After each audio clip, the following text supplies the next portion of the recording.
वास्तविक महाभारत की लड़ाई हुई है अर्जुन और कृष्ण के बीच में, और इस लड़ाई में हिंसा इसीलिए नहीं है क्योंकि अर्जुन के हारने में ही अर्जुन की भलाई है। नमस्ते आचार्य जी, मेरा प्रश्न हिंदी में है। मैं आपको काफ़ी समय से सुन रहा हूँ और आपको सुनने के बाद मैं आपसे खुश नहीं हूँ। जब से मैंने आपको सुनना शुरू किया है, तब से मेरा पूरा का पूरा जीवन अस्त व्यस्त सा हो गया है।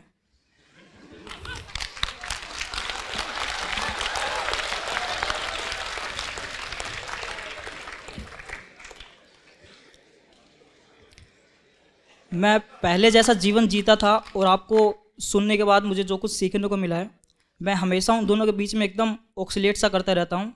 कई बार तो ऐसा हुआ कि मुझे पता है कि ये गलत है, ये नहीं करना चाहिए, फिर भी मैं उनको करता हूँ।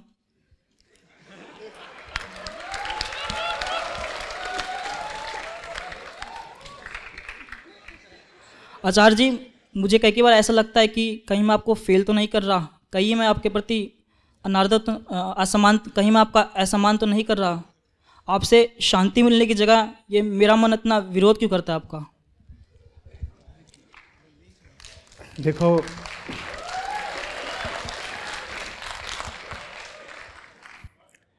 ये जो भी कुछ आप बता रहे हो, ये तो बड़ी बढ़िया बात है। ज़्यादा चिंता मुझे उनको देखकर होती है जो कहते हैं कि जब से आपको सुना है मौज ही मौज है। मैं कहता हूँ खुद को सुनकर मुझे आज तक मौज नहीं आई, तुम्हें कैसे आ गई?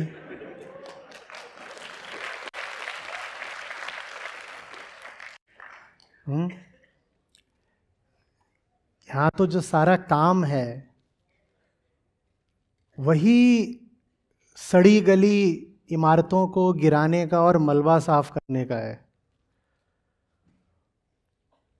उसमें विध्वंस तो होगा ही ना, चोट तो लगेगी ही ना, और चोट नहीं सह सकते तो जवान काहे के लिए हो? बार बार मैं बोला करता हूँ कि मुझे युवाओं से बात करनी है, और कुछ अगर बुजुर्ग बूढ़े लोग भी आ जाते हैं, मैं उनसे कहता हूँ दिल से तो जवान हो ना, तभी मुझे सुनना, क्योंकि जो हम काम करने जा रहे हैं वो कमज़ोरों के लिए नहीं है, ज़िंदगी ही कमज़ोरों के लिए नहीं है। तो सबसे ऊंचा काम है वो कमज़ोर लोगों के लिए कैसे हो सकता है?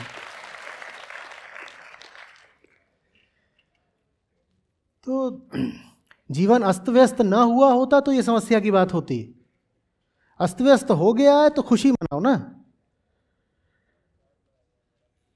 कोई पुरानी चीज़ है जो यूं ही पड़ी हुई है, जंगल से उठाकर हम उसको ले आए और अभी भी ज़िंदगी में मौजूद है, उसको सहेज के रखने में लाभ क्या है? हाँ, ये अलग बात है कि चूंकि वो पुरानी है इसलिए उससे आसक्ति है।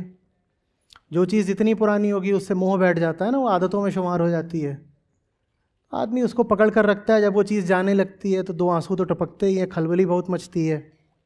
और जिसने तुमको प्रेरणा दी होती है कि पुराने सड़े माल से तौबा करो, हटाओ, वो आदमी बुरा भी बहुत लगता है।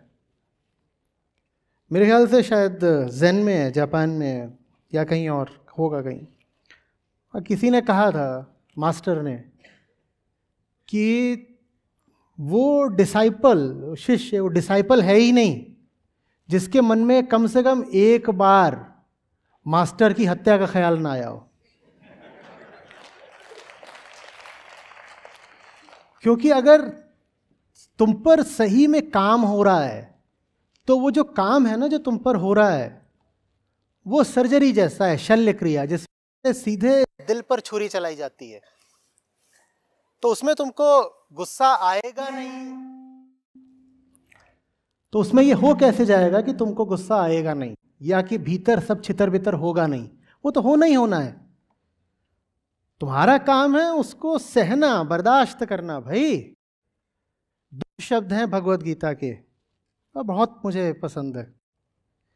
पहला तितिक्षस्व। तितिक्षस्व माने जानते हो? तितिक्षा माने क्या होता है? जो इंसान जिंदगी में बेहतर हो सकता है, मुक्त हो सकता है, ऊंचा बढ़ सकता है, उसके लिए अद्वैतवाद के आचार्य शंकर, भारत के अग्रणी चिंतक, उन्होंने 4 शर्तें रखी थी। उन 4 शर्तों को कहते हैं साधन चतुष्टय। ठीक है, उस साधन चतुष्टय में एक शर्त होती है षड संपत्त।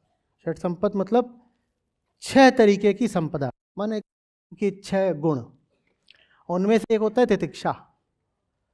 तितिक्षा माने होता है सहने की काबिलियत, झेल पाने का दम। अपनी भाषा में कहे तो सह जाने का जिगरा। जिसके पास वो नहीं है उसके लिए मैं कह रहा हूं जीवन ही नहीं है, मुक्ति तो बहुत दूर की बात है। ऐसा इंसान क्या जिएगा। और जो दूसरा शब्द है गीता का, जो मुझे बहुत पसंद है, और ये दोनों एक साथ चलते हैं। पहला हमने कहा तितिक्षस्व, दूसरा युद्धस्व। भिड़े रहो, पीछे नहीं हटना है, पीछे नहीं हटना है। और इसीलिए गीता का इतना महत्व और इतना ऊंचा स्थान है। नहीं तो अब वेदांत के साथ ही हूँ, पूरा उसी में आप्लावित हूँ। मैं जानता हूँ कि अगर बिल्कुल दर्शन के तल पर शुद्धता की बात करोगे तो गीता से आगे भी 2-4 ग्रंथ हैं। अष्टावक्र गीता मेरे साथ है, उसको मैं जानता हूँ। अगर बिल्कुल सिर्फ शुद्धता की बात करनी तो अष्टावक्र आगे है। लेकिन फिर भी गीता बहुत ऊंची है। इसलिए ऊंची है क्योंकि उसमें जो बात कही जा रही है ना, वो इंसान से इंसान के जीवन के संदर्भ में और जीवन की रणभूमि पर कही जा रही है। और कहा जा रहा है खून बहाओ, खून बहाओ, वो भी किसका? अपना ही खून बहाओ। हम कि भाई का खून तो मेरा ही खून है, या बाप कहता है बेटे का खून मेरा खून है। तो अर्जुन से कहा जा रहा है अपना ही खून बहाओ, क्योंकि वो जितने हैं सामने वो भी सब तुम्हारा ही तो खून है। और तुम्हारा अपना जो खून बहेगा वो तो है ही तुम्हारा। खून बहाने का दम नहीं तो इंसान कहलाने की कोशिश क्यों? एक खून होता है जो शरीर से बहता है, वो बहाने की भी जो नौबत आए तो पीछे नहीं हटना चाहिए, तितिक्षस्व। और एक खून होता है जो मन के टूटने पर बहता है, उससे भी पीछे नहीं हटना चाहिए। धर्मयुद्ध है अगर, तो पीछे हटने का सवाल नहीं पैदा होता ना। सारी गीता ही यही है। अर्जुन कह रहे हैं मैं नहीं लड़ सकता भाई, मुझे जाने दीजिए। तो कह रहे हैं धर्मयुद्ध है, तुम पीछे हट नहीं सकते, जाने का क्या सवाल है? कहीं नहीं जाना है, लड़ो, चोट बहुत लगेगी, मर भी सकते हो, अपनों को मारना है, अपने लिए नहीं लड़ो, निष्काम युद्ध करो। तो ये सब जो तुम्हारे साथ हो रहा है ये शुभ ही है। और एक खुशखबरी बता दूं कि अभी चलेगा बहुत समय तक। और ये और बता दूं कि जितना आगे बढ़ोगे चोट उतनी गहरी पड़ेगी। और चोट तब तक पड़ती रहेगी जब तक चोट खाने वाला ही मिट ना जाए। और यही लक्ष्य है पूरे आत्मज्ञान का। ये जो बैठा है ना भीतर, जो बात बात पे चोट खाता रहता है, अरे आई गॉट हर्ट, ऑफेंडेड हो गए। आप में भी बहुत लोग होंगे ना जब बहुत जल्दी से चोट लग जाती होगी। मार्क्स अच्छे नहीं आए, चोट लग गई, किसी ने कुछ बोल दिया, बुरा लग गया, ये सब होता है ना। या बहुत जल्दी खुश हो जाते होंगे, किसी ने तारीफ कर दी, प्रसन्न हो गए। ये जो भीतर बैठा है, जो चोट खाता है, इसको मिटाना ही आत्मज्ञान का लक्ष्य होता है। चोट लगनी ही बंद हो जाए।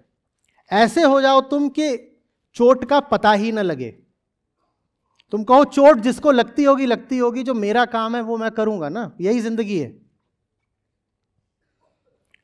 अगर ऐसे हो, जिसको दुनिया चोट दे सकती है, अतीत चोट दे सकता है, परिस्थितियां चोट दे सकती हैं, तो ये सब मिलके तुमको गुलाम भी तो बनाएंगे ना। अगर कोई तुमको घाव दे सकता है तो तुम्हारा मालिक बन जाएगा कि नहीं बन जाएगा? और अगर कोई तुम्हारी बहुत तारीफ कर सकता है, तुम्हें बहुत खुश कर सकता है, तो वो भी तुम्हारा मालिक बन जाएगा। गुलामी करनी हो तो बताओ। हाँ, चोट खाते चलो और झेलते चलो। जितना झेलोगे उतना ज्यादा चोट खाने वाले को ये संदेश दे रहे हो कि मैं तेरी परवाह नहीं करता। तुझे चोट लग भी रही है तो भी मैं अपना काम करूंगा। और जितना तुम उसकी परवाह कम करोगे उतना वो मिटता जाएगा। जितना वो मिटता जाएगा उतना मौत पीछे हटती जाएगी और जिंदगी शुरू होती जाएगी।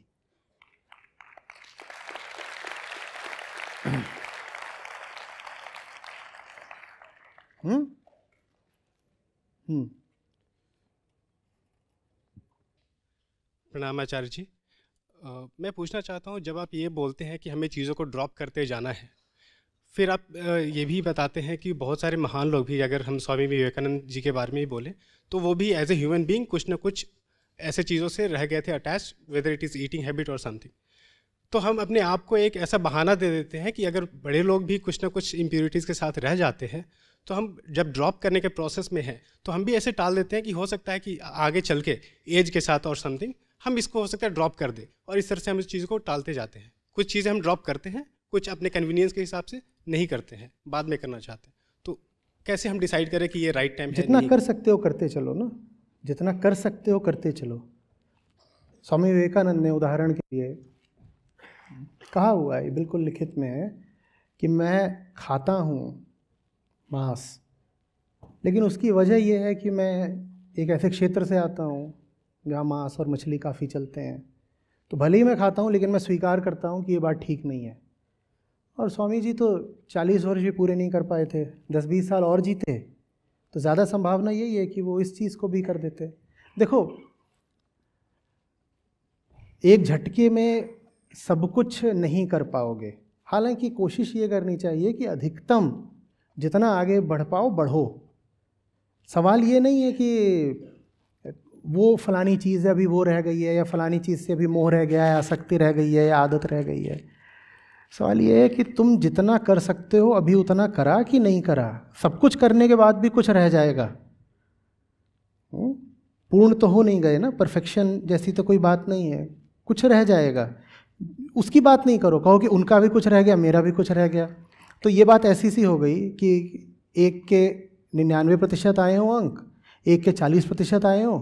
40% वाला का मुझ में और 99% वाले में कोई अंतर थोड़ी ही है। उसका भी कुछ रह गया, मेरा भी कुछ रह गया, कुछ तो उसका भी रह गया ना, 1% तो उसका भी रह गया, और कुछ मेरा भी रह गया, 60% मेरा भी रह गया। तो मैं और वो बराबर है, क्योंकि हम दोनों का ही कुछ ना कुछ तो रह ही गया। ये सब बेकार की बातें हैं, ये आपको पता है, ये आंतरिक बेईमानी। हाँ बिल्कुल ये सही बात है, कुछ ना कुछ सबका रह जाता है। कौन कहता है कि कुछ नहीं रह जाता? बुद्ध जब सारी बातें समझ गए थे तो उसको बोले निर्वाण, लेकिन जब शरीर से ही मुक्त हो गए तो उसको बोले महापरिनिर्वाण। ये इस बात की स्वीकृति थी कि कुछ तो बचा ही रह जाता है, जब तक देह है तब तक माया है, और परफेक्शन की उम्मीद करना बिल्कुल बेवकूफ़ी है, बिल्कुल बेवकूफ़ी है। आप तो ये देखो कि आप अपनी क्षमता के अनुसार यथाशक्ति कितनी कोशिश कर पाए। आप ये मत पूछो कि मैं सीधे चांद पर पहुंच गया कि नहीं पहुंच गया, कि या जाके सूरज पे बैठ गया कि नहीं बैठ गया। आप ये पूछो कि मेरी उड़ान कितनी ऊंची थी। कोई जो उड़ा ही नहीं, वो उड़ने वालों को देख करके देखो ये उड़ा तो है पर अभी चांद पर नहीं पहुंचा, तो ये भद्दी बात है। और कुछ ना कुछ तो रह ही जाएगा, और जो रह जाएगा उसी के कारण जीने का मज़ा है। साहब अगर आपकी मंजिल पूरी हो जाए तो फिर आप जियोगे ही क्यों? ये सांस क्यों चल रही है, दिल क्यों धड़क रहा है? क्योंकि अभी कुछ बचा हुआ है।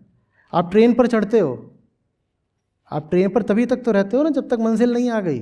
आप घोषणा कर दो कि मेरी तो मंजिल आ गई, मेरा तो इमेंसिपेशन, लिबरेशन, एनलाइटनमेंट, मोक्ष, मुक्ति सब हो गया है, तो आपको तो ट्रेन से लात मार के उतार देना चाहिए। ट्रेन माने जिंदगी। भाई जिसकी मंजिल आ गई है उसको ट्रेन पे अब क्यों रहना है? तू तो उतर जा, तेरा तो स्टेशन आ गया, नीचे उतर। तो जब तक जियोगे तब तक अभी करने को कुछ बचा रहेगा। और क्या करने को बचा रहेगा? वही सफाई करने को बची रहेगी। और भीतर जंगल बहुत पुराना है, उसको साफ करने में अनंतता लगती ही लगती है। तुम्हारा काम है लगे रहना, लगे रहना। उपनिषद कहते हैं चरैवेति चरैवेति, चलते रहो चलते रहो। क्यों कहते हैं चलते रहो? क्योंकि पता है कि जहाँ पहुँचना है उस जगह का नाम है अनंत। अनंत तक कोई पहुँच सकता है क्या?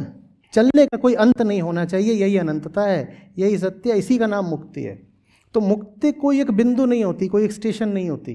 मुक्ति की ओर लगातार चलते रहने को ही मुक्ति बोलते हैं। इसलिए विवेकानंद मुक्त हैं, इसलिए नहीं कि वो किसी आखिरी बिंदु तक पहुंच गए थे, बल्कि इसलिए क्योंकि वो ईमानदारी से यथाशक्ति यथासंभव जीवन भर मुक्ति की ओर चलते रहे। ये जो चलते रहना है ना, इसका नाम मुक्ति है। पहुंचने का नाम मुक्ति नहीं है, चलने का नाम मुक्ति है।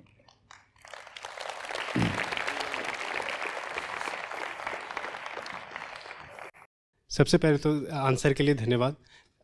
लेकिन जब हम चीज़ों को ड्रॉप जो करना चाहते हैं नहीं करते हैं, उसके साथ गिल्ट चलता है फिर, तो क्या हम उस गिल्ट को लेके चले या फिर और कोई तरीका है कि ठीक है हम इसको बाद में देख लें? देखो, गिल्ट फायदेमंद तभी है जब असली हो। ये जो ग्लानि की भावना है ना, या अपराध बोध की भावना है, ये अच्छी भी हो सकती है। ये अच्छी तब है जब तुम्हें पता हो कि हो सकता था किया नहीं, हो सकता था किया नहीं।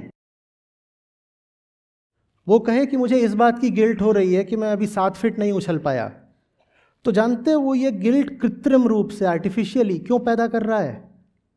ताकि उसको 3 फीट भी ना उछलना पड़े। तो गिल्ट के दोनों परिणाम हो सकते हैं।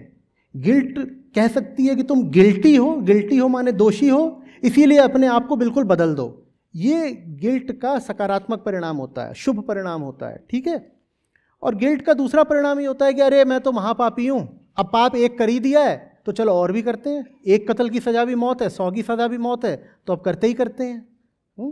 तो सब चीज़ें ठीक हो सकती हैं, अपराध बोध, गिल्ट, ये भी बिल्कुल ठीक हो सकता है अगर तुम्हारी नीयत साफ हो। नीयत होनी चाहिए लगातार बेहतर बनने की, आगे बढ़ने की, सुधरने की, उठने की। नीयत ठीक है तो बीच बीच में गलतियां होती रहेंगी, कोई दिक्कत नहीं हो गई है। तुमने ठेका नहीं ले रखा है परफेक्शन का। कोई किसी ने पूछा था मुझसे आकर के, ये भी कर लिया, ये भी कर लिया, ये भी कर लिया, उनकी उम्र बहुत हो गई थी, लेकिन अभी तक वो पूर्णता नहीं मिल रही है, वो अंत नहीं मिल रहा है जिसकी तलाश है। मैंने कहा पूर्ण होना था तो पैदा काहे के लिए हुए? पैदा होने का तो मतलब ही है कि अपूर्ण ही रहोगे लगातार। उसी अपूर्णता में, अपूर्णता से अपूर्णता तक यात्रा करनी है। यात्रा अगर चलती रही तो समझ लो कि पूर्ण के प्रति तुम्हारा समर्पण पूरा है। पूर्ण भी जैसे यही देखता है कि भाई इसने डेडिकेशन, समर्पण पूरा दिखाया है कि नहीं दिखाया है। वो ये नहीं देखता कि तुम पहुंच पाए हो कि नहीं, वो ये देखता है तुमने पहुंचने का प्रयास पूरा करा है कि नहीं करा है। ये प्रयत्न नाम है ना यहाँ का, या पहले का है कभी? ये पहले का है, इसी का है ना। हाँ, तो बस यही है, ये पूरा होना चाहिए। प्रयत्न, यत्न माने होता है कोशिश करना, और प्रयत्न का अर्थ होता है सही दिशा में कोशिश करना। ये होना चाहिए बस, और यही अंतिम बात है, प्रयत्न। वो देखा जाएगा, ये नहीं देखा जाएगा कि तुमने हासिल क्या कर लिया। तुम्हारी कोशिशों में दम होना चाहिए। अहम का सच से रिश्ता यही होता है।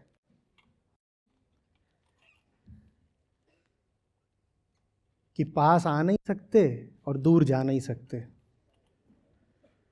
समझ रहे हो बात को? तो एक गाना है ना फिल्मी कि मिलो न तुम तो हम घबराएं, और मिलो तो आंख चुराएं।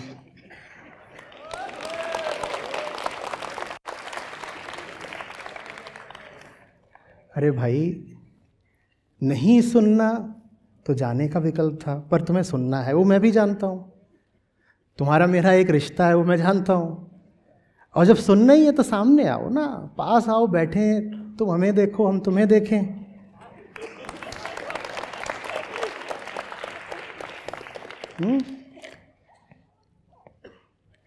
क्या कह रहे हैं, बोलिए।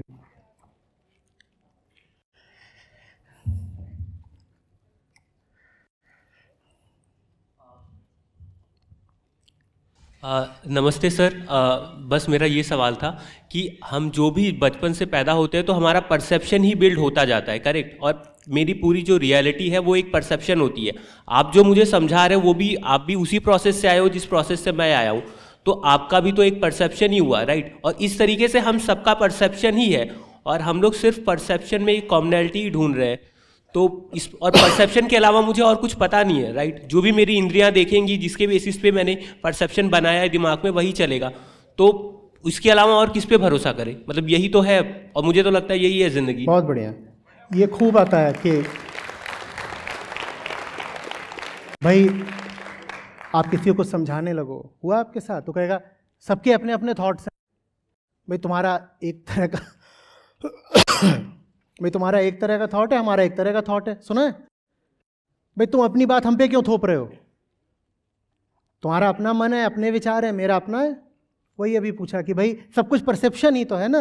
नहीं, सब कुछ परसेप्शन नहीं होता। आप जो परसीव करते हो आप उसको जान सकते हो। सेंसिंग और नोइंग में अंतर होता है। सोचो, सेंसिंग और नोइंग में अंतर होता है, परसीविंग और अंडरस्टैंडिंग में अंतर होता है। जो व्यक्ति सिर्फ परसेप्शन पर चल रहा है वो तो ये कह रहा है कि मैं इस कैमरे जैसा हूं, ये कैमरा ही परसीव कर रहा है। आपकी आंखें देख रही हैं, ये कैमरा भी देख रहा है, आप मेरी बात रिकॉर्ड कर रहे हैं, वो आपके पास उस कैमरे से कुछ अलग है ना, वो चीज आपको इंसान बनाती है। और जितनी ज्यादा वो चीज आपके पास होगी आप उतने मस्त इंसान बनोगे। जिसको आप परसेप्शन वगैरह बोलते हो वो चीज तो मशीनों के पास भी हो सकती है, और एआई के जमाने में तो हर काम जो मैकेनिकल है वो मशीन कर ही लेगी। ठीक है ना, सॉफ्टवेयर में एआई और हार्डवेयर में एक रोबो खड़ा कर दो, दोनों को मिला दो तो इंसान ही खड़ा हो गया, एक बहुत परसेप्टिव इंसान। नहीं, परसेप्शन नहीं। परसेप्शन में और अंडरस्टैंडिंग में अंतर होता है। उसका मैं उदाहरण बता देता हूं। मैं यहां से कुछ समझाना चाह रहा हूं ना। आप यहां जितने लोग बैठे हो सब जवान लोग हो, सबके पास आंखें हैं, सबके पास कान है, और सब लोग मुझसे एक ही दूरी पर बैठे हुए हो। लेकिन जो मैं कह रहा हूं वो बात समझ में किसी किसी को ही आ रही है। तो बताओ क्या अंतर हुआ फिर? सब IITian ही हो, जेई सबने क्लियर किया होगा, या कोई और माध्यम होगा जिसके थ्रू यहां पर आए हुए हो। तो जो मैं कह रहा हूं वो बात किसी किसी को ही क्यों समझ में आ रही है? वो चीज है जो तुम्हारी इंसानियत का सबूत होती है। तुम समझ सकते हो कि नहीं। अंडरस्टैंडिंग वो चीज है जो किसी कैमरे के पास नहीं हो सकती, जो एआई में कभी नहीं आएगी, किसी बहुत बड़े सुपर कंप्यूटर में भी कभी नहीं आ जानी है। समझ पाने की क्षमता, वो एक बहुत अलग बात है। ना वो ट्रांसलेशन है, ना वो डिकोडिंग है, ना वो इंफॉर्मेशन गैदरिंग है, ना वो पैटर्न रिकॉग्निशन है। वो बिल्कुल एक अलग क्वालिटी होती है, अंडरस्टैंडिंग, बोध। और वो जो बोध है उसी को समझाने वालों ने कहा है कि वही तुम हो, वही तुम्हारा स्वभाव है, वही तुम हो। तो परसेप्शन ही सब कुछ नहीं होता। परसेप्शन से तो ओपिनियन बनता है, मत। जो दूसरी चीज होती है समझना, वो बिल्कुल अलग बात होती है। वो कब आती है समझो?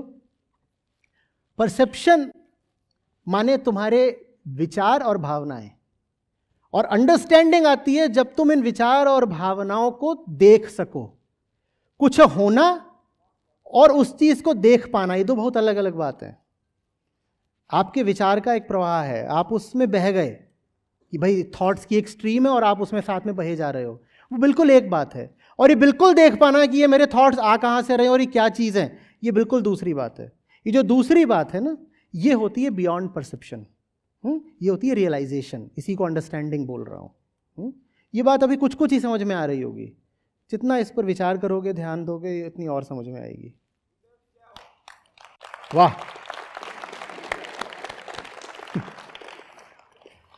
हो गया। सर, जैसे हमारी जो बॉडी की अंडरस्टैंडिंग है वो ये है कि हमारे पास एक मशीन है, करेक्ट। मशीन में हमारे पास ऐसा समझ लीजिए कि उसमें कुछ परसीव करने का मेथड है, जो कि हमारे इंद्रियां हैं, सेंसिंग ऑर्गन्स है। उसके बेसिस पे हम इंफॉर्मेशन कलेक्ट करते हैं और वो इंफॉर्मेशन का एक रिप्रेजेंटेशन बनाते हैं दिमाग में, करेक्ट। और वो जो रिप्रेजेंटेशन है वही हमारी दुनिया होती है। इस सेंस में मैं कह रहा हूँ। जैसे ही तुम इस बात को जान जाते हो वैसे ही अपनी उस दुनिया से तुम्हारी आसक्ति कम हो जाती है कि नहीं?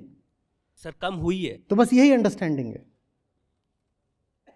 लेकिन सर फिजिक्स के सेंस, मतलब मैं इसको मतलब इससे नहीं कह रहा हूँ, मैं फिजिक्स के सेंस में कह रहा हूँ कि जैसे हमारा जो एक ऑब्जेक्ट है ऑब्जर्वेबल, जिसके मेरे पास कोई प्रॉपर्टीज नहीं है, प्रॉपर्टीलेस है, और मैं एक ऑब्जेक्ट हूँ। जब मैं उसके साथ इंटरेक्ट करता हूँ तो उसका एक प्रोजेक्शन मैं बनाता हूँ, करेक्ट। और तुम ये सब जान सकते हो ना? हाँ, ये हो रहा है। हाँ, ये हो रहा है। मशीन ये नहीं जान सकती। मशीन अपने इंटरनल प्रोसेसेस को कभी जान नहीं सकती। दूसरी बात, मशीन कभी कह नहीं सकती कि मुझे अपने इंटरनल प्रोसेसेस से अलग होकर खड़े होना है। ओके, सो ये है अंडरस्टैंडिंग। ये अंडरस्टैंडिंग, इसी को लिबरेशन बोलते हैं। Okay sir. Standing next to yourself, standing at a distance from yourself, okay sir. उसी को अनासक्ति और डिटैचमेंट भी बोलते हैं। वो कभी मशीन में नहीं हो सकता।